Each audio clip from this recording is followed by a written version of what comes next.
तो सबसे पहले है ऑपरेशंस ऑन सेट्स। तो यहाँ पे हम पढ़ेंगे कि सेट्स के ऊपर कौन कौन से ऑपरेशंस जो हैं वो अप्लाई होते हैं। तो सबसे पहले है यूनियन। यूनियन का जो सिंबल होता है वो होता है यू। बेसिकली जो यूनियन होता है इसमें हम जितने भी सेट्स होते हैं उनके एलिमेंट्स को कंबाइन कर लेते होते हैं। तो इसकी डेफिनेशन है union is the set of all elements which belongs to given sets. इसके अंदर सारे के सारे एलिमेंट्स मौजूद होते हैं जितने भी सेट्स दिए होते हैं। सिंबॉलिकली हम इसको इस तरह से लिखते होते हैं ए यूनियन बी, ये इक्वल होता है X such that X belongs to A और X belongs to be.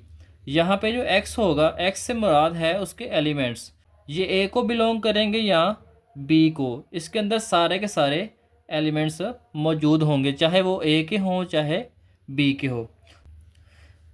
a हमारे पास एक सेट है जिसके एलिमेंट्स हैं 2, 3 और 5। इस तरह से b एक दूसरा सेट है जिसके एलिमेंट्स हैं 1, 3 और 7। अब हमने इनका यूनियन निकालना है। तो यूनियन में मैंने आपको बताया है कि हम जितने भी सेट्स दिए होते हैं उनके एलिमेंट्स को कंबाइन कर लेते होते हैं। तो यहाँ पे हमारे पास क्या आ जाएगा, पहले हम लिखेंगे 2, 3 और 5, दरमियान में हमारे पास आ जाएगा यूनियन, और उसके बाद हम बी के एलिमेंट्स को लिखेंगे। बी हमारे पास है 1, 3 और 7। अब जब हम इनका यूनियन लेंगे, इस ए के सारे एलिमेंट्स और इस बी के सारे एलिमेंट्स को कंबाइन कर लेंगे। लेकिन स्टूडेंट्स, आपने एक बात अच्छी तरह से याद रखनी है कि हम सेट के एलिमेंट्स को रिपीट नहीं कर सकते। फॉर एग्जांपल, जैसे इसके 2, 3 और 5 हैं, इसके 1, 3 और 7 हैं। यहाँ पे 3 इस सेट के अंदर भी मौजूद है और इस सेट के अंदर भी मौजूद है। हम इनको दो दफ़ा नहीं लिखेंगे क्योंकि सेट की डेफिनेशन थी कि डिस्टिंक्ट ऑब्जेक्ट्स होनी चाहिए, यानी अलग अलग होनी चाहिए, रिपीट नहीं करनी चाहिए। तो हम इसको तरतीब से लिख लेंगे। सबसे छोटा नंबर हमारे पास 1 है, पहले 1 को लिख लेंगे। उससे बड़ा नंबर हमारे पास 2 है, 2 को लिख लेंगे। 3 दोनों के अंदर मौजूद है, हम 1 लिख लेंगे। उसके बाद आ जाएगा 5, फिर लास्ट पे आ जाएगा 7। तो इस तरह से हमने यूनियन फाइंड करना है जितने भी हमारे पास सेट दिए होंगे। उसके बाद आता है इंटरसेक्शन। इंटरसेक्शन, ये यू को उलट कर लें तो हमारे पास इंटरसेक्शन का साइन आ जाता है। इंटरसेक्शन में क्या होता है, इसमें हमने जितने भी सेट्स दिए होते हैं उनके कॉमन एलिमेंट्स लिखने होते हैं। कॉमन से मुराद ये है, जैसे ये ए के एलिमेंट्स 2, 3 और 5 है, बी के 1, 3 और 7 हैं। हम जब इनका इंटरसेक्शन लेंगे तो हमने इनके कॉमन लिखने हैं। कॉमन एलिमेंट्स स्टूडेंट्स वो होते हैं जो जितने भी सेट्स दिए उनके अंदर मौजूद हो। जैसे 3 इस सेट का भी हिस्सा है और 3 जो है वो इस सेट के अंदर भी मौजूद है, यानी दोनों का जब हम इंटरसेक्शन लेंगे तो हमारे पास क्या आ जाएगा, 3। तो अब यहाँ पे मैंने एग्जांपल लिखी है 1, 2 और 3। बी हमारे पास एक और सेट है 4, 5 और 6। अब जब हम इनका इंटरसेक्शन लेंगे तो अब यहाँ से गौर से देखें, यहाँ पे इस सेट के एलिमेंट्स और इस सेट के एलिमेंट्स में कुछ भी कॉमन नहीं है। तो जब कुछ भी कॉमन ना हो तो हमारे पास क्या आ जाता है, एम्प्टी सेट। एम्प्टी सेट को इस तरह से लिख लें या इस तरह से 5 लिख लें, दोनों का मतलब क्या होगा, सेम। उसके बाद हमारे पास आता है डिसजॉइंट सेट। डिसजॉइंट, अगर हम दो सेट्स मौजूद हों और उनका इंटरसेक्शन लें और हमारे पास उसका आंसर क्या आ जाए, एक एम्प्टी सेट, जिस तरह से इस सेट के अंदर आया था, तो वो सेट्स आपस में क्या होते हैं, डिसजॉइंट सेट्स। इस तरह से ओवरलैपिंग सेट्स हैं। ओवरलैपिंग सेट्स ऐसे सेट होते हैं जिनका इंटरसेक्शन एम्प्टी सेट के अलावा आता है, यानी वो खाली सेट नहीं होता, उसके अंदर कोई ना कोई एलिमेंट्स मौजूद होते हैं। जैसे यहाँ पे ए और बी में हमारे पास 3 जो है ये इन दोनों के अंदर कॉमन था। तो यहाँ पे अगर हम उनका इंटरसेक्शन लें तो हमारे पास क्या आ जाएगा, पहले हम ए के एलिमेंट्स को लिखेंगे। ए के एलिमेंट्स हमारे पास है 2, 3 और 5। इंटरसेक्शन फिर हम बी के एलिमेंट्स को लिख लेंगे। तो जब बी के एलिमेंट्स को लिखेंगे तो आ जाएगा 1, 3 और 7। अब स्टूडेंट्स, अब हमने इनका लेना है इंटरसेक्शन। तो इंटरसेक्शन में हम लिखते होते हैं कॉमन एलिमेंट्स, क्योंकि हमने डेफिनेशन के अंदर पढ़ा है कि इंटरसेक्शन के अंदर कौन से एलिमेंट्स होते हैं, कॉमन एलिमेंट्स। तो यहाँ पे दोनों में कॉमन हमारे पास क्या है, 3। अब ये 3 जो है ये नॉन एम्प्टी है, यानी खाली सेट के अलावा अगर कोई हमारे पास सेट आ जाएगा तो उसको हम कहेंगे ओवरलैपिंग सेट्स। इस तरह आगे है डिफरेंस ऑफ सेट्स। डिफरेंस का मतलब ये होता है माइनस। तो सपोज के हमारे पास दो सेट्स हैं, ए और बी आर टू सेट्स। तो हम इनको डिफरेंस की फॉर्म में किस तरह से लिखेंगे, ए माइनस बी। अब ए माइनस बी का मतलब क्या है, तो स्टूडेंट्स का मतलब ये है कि जो हमारे पास रिजल्ट आएगा उसके अंदर जितने भी एलिमेंट्स मौजूद होंगे वो सिर्फ ए सेट के होंगे। क्या मतलब है इसका, consist of all elements that belongs to A only. यानी ए माइनस बी का मतलब ये है कि जब हम ए में से बी को माइनस करेंगे तो हमारे पास कौन से एलिमेंट्स होंगे, सिर्फ ए के एलिमेंट्स मौजूद होंगे। तो यहाँ पे एक एग्जांपल लिख लेते हैं। जैसे हमारे पास है ए, हमारे पास सेट है जी 2, 3 और 5।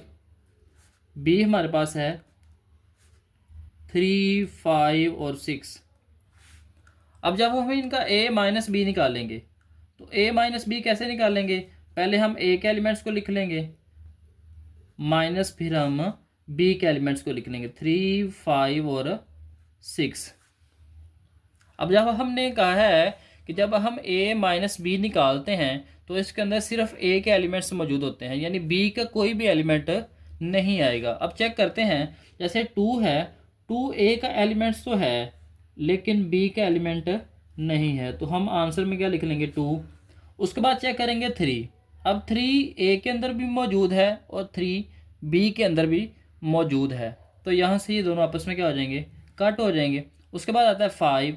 अब 5 ए के अंदर मौजूद है लेकिन बी के अंदर मौजूद नहीं है, तो इसलिए यहाँ पे कॉमा के साथ हम क्या लगा लेंगे 5। तो इस तरह से हमने डिफरेंस निकालना है जितने भी सेट्स दिए होंगे। उसके बाद आता है कॉम्प्लीमेंट ऑफ सेट। कॉम्प्लीमेंट एक ऐसा सेट होता है जिसके अंदर यूनिवर्सल के सारे एलिमेंट्स मौजूद होते हैं। Complement of A set is set of all elements of U. U होता है यूनिवर्सल सेट। अब कॉम्प्लीमेंट को लिखने का तरीका क्या होता है, कॉम्प्लीमेंट को हम इस तरह से ए डैश लिख लें या ए के ऊपर सी लिख लें, दोनों तरह से हम इसको रिप्रेजेंट कर सकते हैं। सिंबॉलिकली हम इसको किस तरह से लिखते होते हैं, तो यहाँ पे ए का कॉम्प्लीमेंट जो है ये इक्वल होगा X such that X belongs to U. यानी एक्स के जितने भी एलिमेंट्स होंगे ये यू से बिलोंग करेंगे। And X not belong to A, यहाँ पे जो एक्स यानी एलिमेंट्स होंगे वो ए से बिलोंग नहीं करेंगे। जितने भी एलिमेंट्स होंगे वो किससे आएंगे, यूनिवर्सल सेट से। अब यहाँ पे मैंने एक सेट लिखा है, यहाँ पे मैंने एक यूनिवर्सल सेट लिखा है और एक सेट लिखा है ए। यूनिवर्सल के अंदर 1 से लेके 5 तक नंबर हैं और ए के अंदर हमारे पास 2, 3 और 5 हैं। जब हम ए का कॉम्प्लीमेंट लेंगे, कॉम्प्लीमेंट इस तरह से लिखते होते हैं, जिस सेट के ऊपर कॉम्प्लीमेंट होता है उसको हम यू में से माइनस करते होते हैं। यानी अगर ए का कॉम्प्लीमेंट है तो यू माइनस ए आ जाएगा, अगर बी का कॉम्प्लीमेंट है तो यू माइनस बी आ जाएगा। इसी तरह से आगे जिस सेट के ऊपर कॉम्प्लीमेंट होगा उसको हम यू में से माइनस करते जाएंगे। इस तरह से ए यूनियन बी है, तो जब हम इसका कॉम्प्लीमेंट लेंगे तो ये आ जाएगा U minus A union B. तो इस तरह से हम इसको लिखते होते हैं। तो पहले हम यूनिवर्सल सेट लिख लेंगे, तो यूनिवर्सल है 1, 2, 3, 4 और 5। इसमें से हमने माइनस करना है ए को। ए के हमारे पास एलिमेंट्स हैं 2, 3 और 5। तो जब हम इसको माइनस करेंगे तो हमने पढ़ा है डिफरेंस के अंदर, तो फर्स्ट सेट होता है, जो हमारे पास फर्स्ट सेट होता है उसके एलिमेंट्स हम लिखते हैं और जो माइनस होता है उसके एलिमेंट्स को हम छोड़ देते हैं। तो यहाँ पे हम क्या करेंगे, अब 1 जो है, अब यहाँ पे यूनिवर्सल सेट के एलिमेंट्स में जो 1 है ये ए के अंदर मौजूद नहीं है, तो हम यहाँ पे 1 लिख लेंगे। उसके बाद चेक करेंगे 2 इसके अंदर भी है और इसके अंदर भी है, तो कैंसिल हो जाएंगे। इस तरह से 3 और 3 भी कैंसिल हो जाएंगे। यहाँ पे बात करेंगे 4 की। अब 4 इसके अंदर तो मौजूद है लेकिन इसके अंदर मौजूद नहीं है, तो यहाँ पे आ जाएगा 4। उसके बाद है 5 और 5 आपस में कैंसिल हो जाएंगे, तो हमारे पास ए का कॉम्प्लीमेंट क्या आ जाएगा 1,4। तो इस तरह से हम कॉम्प्लीमेंट ऑफ सेट फाइंड करेंगे। उसके बाद हमारे पास है प्रॉपर्टीज़ ऑफ सेट। तो यहाँ पे हमने कुछ प्रॉपर्टीज़ को डिस्कस करना है। जो कि सेट्स के ऊपर अप्लाई होती हैं। तो सबसे पहले है commutative property of union.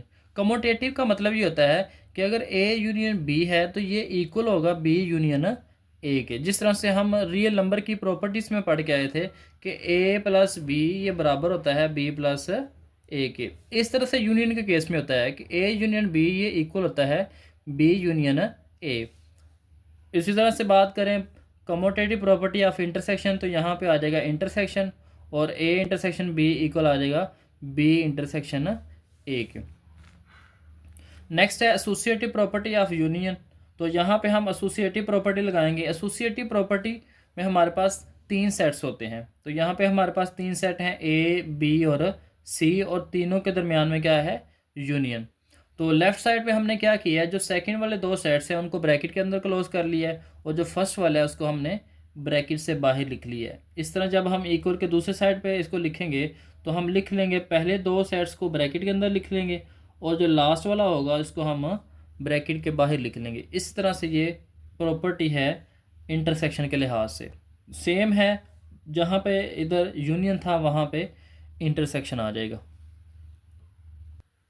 Distributivity of union over intersection, यहाँ पे डिस्ट्रीब्यूशन की प्रॉपर्टीज लिखी हुई हैं यूनियन ओवर इंटरसेक्शन, यानी बाहर जो है वो यूनियन आएगा और ब्रैकेट के अंदर क्या आएगा इंटरसेक्शन। इसका मतलब होता है यूनियन ओवर इंटरसेक्शन, यानी यूनियन पहले आ रहा है और इंटरसेक्शन बाद में आएगा।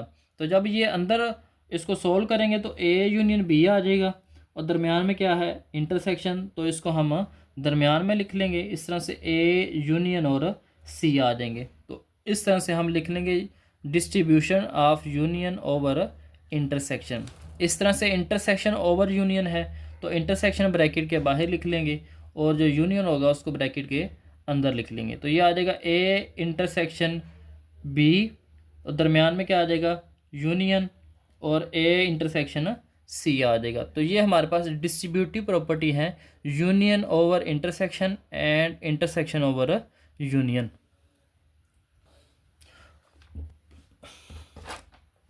उसके बाद हमारे पास है डी मॉर्गन के लॉज।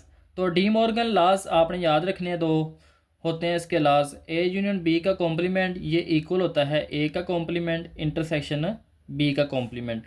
इसी तरह से ए इंटरसेक्शन बी का कॉम्प्लीमेंट ये इक्वल होता है ए का कॉम्प्लीमेंट यूनियन बी का कॉम्प्लीमेंट। यहाँ पे यूनियन है तो होल का कॉम्प्लीमेंट है, तो यहाँ पे ये किस में चेंज हो जाएगा इंटरसेक्शन में, और दोनों के क्या आ जाएंगे कॉम्प्लीमेंट्स। इस तरह से यहाँ पे इंटरसेक्शन है तो ये यूनियन में कन्वर्ट हो जाता है, और ए का कॉम्प्लीमेंट अलहदा से आ जाता है और बी का कॉम्प्लीमेंट